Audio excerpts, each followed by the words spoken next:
right now, beloved bars on Colfax are in peril. And the culprit is obvious if you've been anywhere near East Colfax lately. We're talking about all the construction. The project for bus rapid transit broke ground last fall, and in just the last few months, long-standing and legendary landmarks have been hit hard.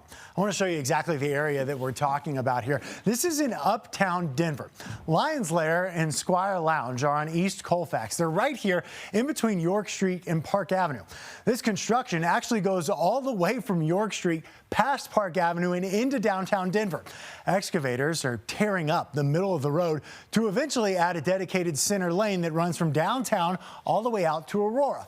But as your reporter Gabrielle Vidal explains, these businesses worry they won't even be around to enjoy the finished product. Despite the buzz of daily car traffic on East Colfax Avenue, people realize that this is a do or die. Business owners like Sadir Kudva say it hasn't quite mimicked the traffic coming through their doors at the Squire Lounge. And we're down around 40%. Even on evenings where they weren't hosting open mic night, the venue made around $2,000 a night. Now they're lucky if they make $500.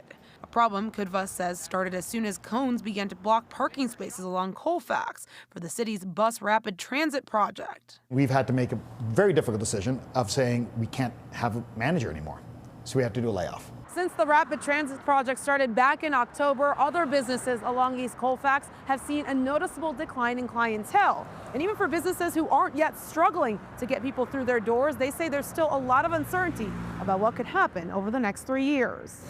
Why do we need a bus route that goes down the middle of Colfax? Ben Polson, whose new brick and mortar shop, Mama Joe's, just opened this week, says they've been slammed with customers now, but don't know how long that'll last. I do feel like we have an advantage because we have a parking lot, and a lot of the businesses along Colfax do not have parking lots, and it's going to hurt their business. This week, the city of Denver opened applications for small business grants up to $15,000 for businesses on Colfax that will be impacted by construction.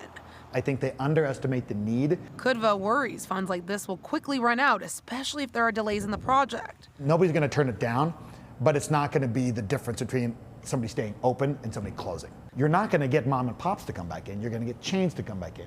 In Denver, Gabrielle Vidal covering Call to First.